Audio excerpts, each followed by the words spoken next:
എല്ലാ വിദ്യാർത്ഥികൾക്കും പുതിയൊരു വീഡിയോയിലേക്ക് സ്വാഗതം.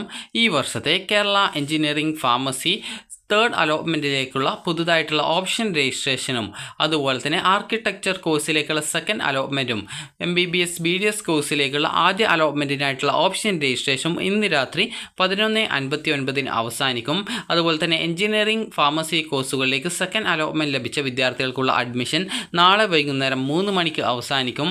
അലോട്ട്മെൻറ്റ് ലഭിച്ച വിദ്യാർത്ഥികൾ നാളെ വൈകുന്നേരം 3 മണിക്ക് മുമ്പായിട്ട് അലോട്ട്മെൻറ്റ് മെമ്മോയും ഡാറ്റ ഷീറ്റും എടുത്തുകൊണ്ട് അതുപോലെ ബാക്കിയുള്ള ഡോക്യുമെൻറ്റ്സും ഫീസും സഹിതം പോയിട്ട് അഡ്മിഷൻ നേടേണ്ടതാണ്.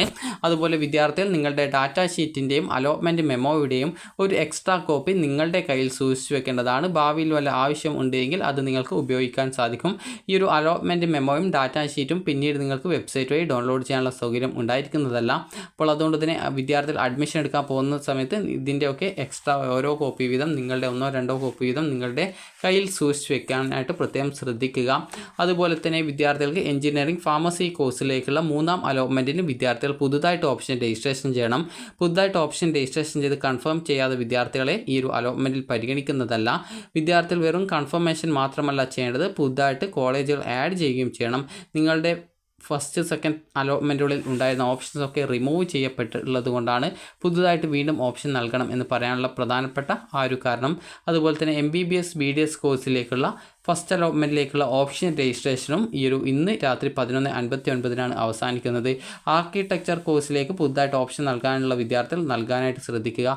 ഈ ഒരു രീതിയിൽ നിങ്ങൾ നൽകുന്ന ഓപ്ഷനുകൾ നിങ്ങളുടെ പ്രയോറിറ്റി ബേസിലായിരിക്കണം ഓപ്ഷൻസ് ആയിട്ട് നൽകേണ്ടത്. ഓൾറെഡി എവിടെയെങ്കിലും അലോട്ട്മെൻറ്റ് കിട്ടി അഡ്മിഷൻ നേടുന്ന വിദ്യാർത്ഥികൾക്ക് ഇനി വരുന്ന അലോട്ട്മെൻറ്റിൽ ഏതെങ്കിലും കോഴ്സിലേക്ക് മാറ്റം കിട്ടുകയാണെങ്കിൽ ആദ്യം ലഭിച്ച സീറ്റ് പോവുകയും പിന്നീട് നിങ്ങൾക്ക് അടുത്ത ഈ ഒരു അലോട്ട്മെൻറ്റിൽ കിട്ടുന്ന ഓപ്ഷൻ ഏതാണോ അതിലേക്ക് അഡ്മിഷൻ നേടേണ്ടതായിട്ടും വരുന്നതായിരിക്കും.